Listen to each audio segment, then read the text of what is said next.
زما اولاد او لمسي مې واړولو. بخت بیبي لومړۍ مېرمن ده چې 10 کاله وړاندې په لومړي ځل پکتیکا کې د پولیسو په لیکو کې دنده پیل کړه. په ټوله کې د دې ولایت په دولتي ادارو او په ځانګړي ډول نظامي لیکو کې د ښځو ونډه خورا کمرنګه ده. خو دغې مېرمنې 10 کاله وړاندې وروسته له هغه د پولیسو په لیکو کې دنده پیل کړه چې زوی یې د وسله والو مخالفینو له لوري ووژل شو. زوی شهید سو، د یاخیلو قومندان و، بیا په یاخیلو کې مثلا دشت اکبر کې وویست، نو د هغه 15 میاشتې وتې ما بیرته خپله وظیفه واخیستله و د جمعې په ورځ شهید سوی. بخت بیبي زیاتوي چې په روانه جګړه کې یې زوی او ورور وژل شوي او د خاوند په ګډون یې 6 تنه ورونه او د کورنۍ نور غړي ټپیان شوي دي. زوی مې شهید سو چې محمد نعیم نومېدو، او سړی مې معیبه سو چې محمد کریم نومېږي، د مټاخان د ولسوالي.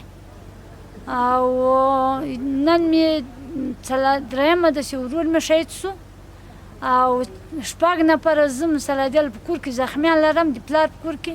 دغه پولیسه په هیواد کې له لسیزو راهیسې د روانې جګړې پای غواړي او زیاتوي چې نه غواړي نور هیوادوال د غم په ټغر کینی او افغانان د خوشحالۍ پر ځای درد احساس کړي. یا د مور 4 زامن او 2 یتیم لمسیان لري او کورنۍ یې په کابل کې ژوند کوي، خو په یوازې سر د کورنۍ ټول مصارف پوره کوي. یو 2 مې د یتیمان دي او 4 دانې مې خپل اولاده، 1000 روپۍ زه د کور کرایه ورکوم په کابل کې، وجه دا لرم چې دلته له بوله به قرضوم.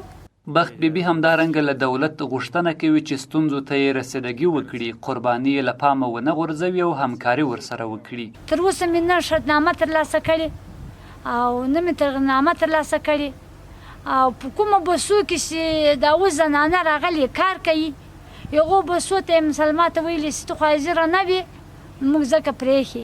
خو د پکتیکا ولایت د امنیت امیر څارمن مسعود بابکرخیل وایي چې په جګړو کې د وژل شوو سرتیرو کورنۍ یې نه دي هېرې کړې او تل د وس په اندازه مرستې ورسره کوي. داسې موږ ځانګړې برنامې ورته لرو، موارد هغه کم ته معاشات چې دوی یوله دي یا هغه اکرامۍ چې ورته اوله ده، موږ هلې ځلې کوو چې هر څه امکانات زموږ په لاس راسي، موږ د شهداو کورنۍ سره شریکو.